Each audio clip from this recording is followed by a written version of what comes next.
عارف وحدانيته الله وجود قدم بقى مخالفته للحوادث قيامه بنفسه وحدانية قدرة إرادة علم حي سمع بصر كلام قادرا مريدا علما حيا سميعا بصيرا متكلما الله وجود قدم بقى مخالفته للحوادث قيامه بنفسه وحدانية قدرة إرادة علم حي سمع بصر كلام قادرا مريدا علما حيا سميعا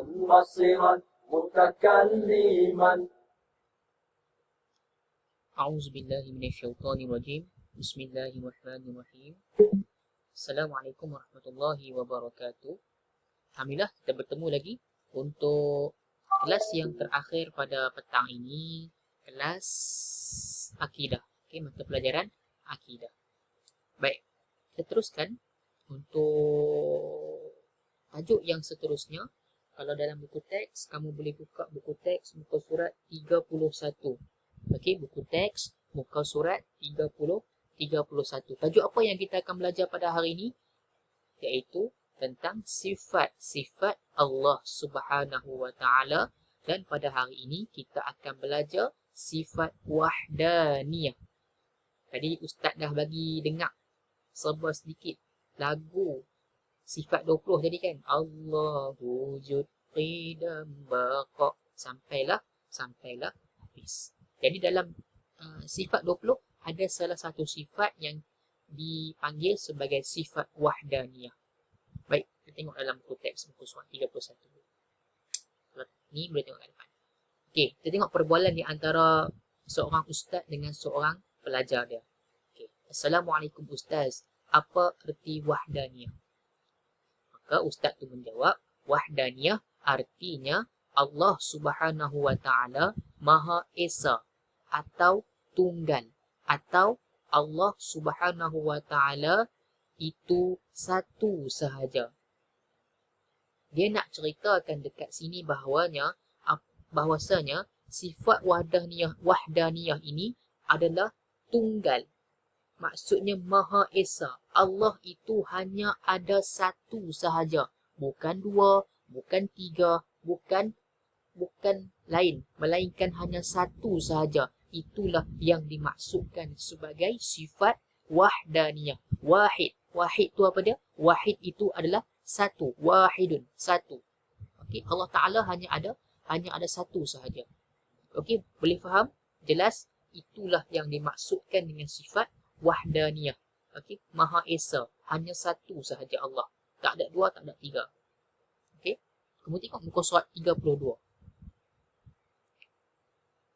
Sambung lagi. Anak murid ni tanya lagi. Adakah tunggal Allah Subhanahu wa taala itu sama seperti manusia? Maka ustaz pun jawab, oh tidak.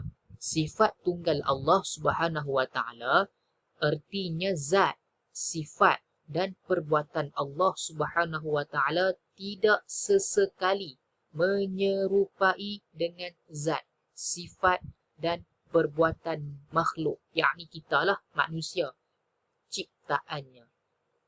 Okay. Maksudnya di sini, anak murid dia tanya, adakah Allah Ta'ala itu sama macam dengan makhluk? Sifat, zat, perbuatan, adakah sama dengan manusia punya perbuatan? Maka tentulah sama sekali tidak sama. Sekejap lagi kita akan tengok contoh dengan lebih terperinci, dengan lebih detail. Okay. Tengok lagi apa yang anak murid dia tanya lagi. Boleh ustaz terangkan sedikit maknanya? Maka, jadi kalau kita tengok dekat sini, ustaz tu kata, okey, kita tengok dekat muka surat 33. Okey, ini adalah perbandingan antara kedua-dua sifat, antara sifat Allah Subhanahu wa taala dan juga sifat makhluk. Muka surat 33. Okey, tengok perbezaan di antara sifat Allah dengan sifat makhluk. Sifat Allah Allah tidak berketurunan. Tetapi manusia berketurunan. Maksudnya manusia ini dia beranak pinak. Beranak pinak. Ada anak, lepas tu anak pula akan mewarisi. Lagi ada anak yang mewarisi. Itulah kita panggil sebagai keturunan.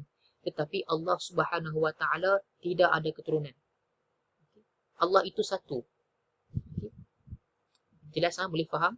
Baik. Yang kedua, wujud tetapi tidak sama. Allah Ta'ala itu wujud tapi tak sama macam manusia. Kalau kita nak fikir macam mana Allah Ta'ala tu ada, kalau kita fikir benda ni, memang takkan boleh fikir. Sebab fikiran manusia terbatas. Tetapi manusia itu lahir dengan cara dilahirkan dan melahirkan. Itu manusia. Tapi kalau Allah, kita tak boleh nak bayang. Kita hanya boleh percaya Allah itu wujud dan Allah itu ada. Itu saja. Okay? Kalau kamu nak fikir, macam mana Allah jadi, macam mana Allah ada, memang takkan boleh fikir. Manusia memang takkan boleh fikir sampai tahap macam tu. Okey? Baik. Wujud tetapi tidak sama dengan makhluk ciptaan Allah. Okay. Terus, tiada kawan. Allah Subhanahu Wa Taala memang tak ada kawan. Tetapi manusia berkahwin dan berpasangan. Manusia berkahwin dan berpasangan. Ada lelaki, ada perempuan berkahwin. Itulah kita panggil sebagai berpasangan. Okay. Lagi. Allah Ta'ala tiada lawan atau tandingan. Allah Subhanahu Wa Taala tidak ada lawan dan tidak ada orang yang boleh tanding dengan Allah. Kalau kata kamu ada orang yang boleh tanding dengan Allah, bawa mai tunjuk tengok. Nescaya kamu takkan jumpa orang yang boleh menandingi kuasa Allah Subhanahu Wa Taala. Kalau manusia pula, manusia ini berzuriat. Berzuriat ni maksudnya beranak pinak lah, ada anak dan sebagainya. Dan manusia ini juga dia ada cacat celah. Tetapi Allah Subhanahu Wa Taala bersifat dengan maha sempurna. Tidak ada satu kecacatan pun yang ada pada Allah Subhanahu Wa Taala. Allah Subhanahu Wa Taala bersifat dengan maha sempurna. Okey, sesempurnanya kamu tengok sesuatu benda, lagi sempurna Allah Subhanahu Wa Taala. Tetapi manusia tak sempurna. Manusia akan ada cacat celahnya. Okey. Baik. Perbuatan Allah Subhanahu Wa Taala tidak perlukan bantuan kuasa lain. Okay. Allah Ta'ala tak perlukan kita. Senang cerita yang tu. Allah Ta'ala tak perlukan bantuan. Tetapi manusia memerlukan bantuan antara satu sama lain. Ataupun senang kata perlukan bantuan orang lain. Itu manusia. Okay. Kita yang perlukan Allah. Bukan Allah yang perlukan kita. Kita yang kena cari Allah. Bukan Allah yang cari kita. Okay? Kita yang minta bantuan kepada Allah. Kita yang kena minta tolong dengan Allah Subhanahu Wa Taala. Okay? Allah Ta'ala dia tak perlukan bantuan kita sikit pun. Dia pun tak minta bantuan kepada kita. Sebab dia yang ciptakan kita. Itu pun kita yang minta tolong dengan dia. Okay? Segala apa yang ada dekat kita semua ni adalah hanya kita panggil apa? Pinjaman. Okay, pinjaman sementara saja. Allah Ta'ala bagi pinjam saja. Nanti dia akan ambil balik benda tu. Okey? Boleh faham? Alhamdulillah. Itu adalah serba sedikit pengenalan mengenai sifat Allah, iaitu sifat wahdaniyah. Apa itu wahdaniyah? Bermaksud tu tunggal ataupun satu. Allah Ta'ala itu hanya ada satu sahaja. Tak ada lebih daripada satu. Baik. Untuk kelas yang akan datang, kita akan masuk untuk tajuk yang sama lagi, tapi nanti kelas akan datang kita akan belajar lagi untuk dalil. Baik, untuk hari ini, okey, apa tugasan yang kamu kena buat? Baik, senang je, simple je. Kamu buka buku aktiviti, okey, buku aktiviti akidah kamu. Kamu buka muka surat 21. Okey, ni muka surat 21. Kamu jawab soalan yang diberikan. Dia dah bagi jawapan dekat atas. Kamu hanya perlu isikan saja ruang jawapan itu berdasarkan jawapan yang diberikan. Okey? Boleh faham? Okey, baik. Jadi, setakat itu dahulu kelas kita pada hari ini. Dan untuk minggu ini, selesai.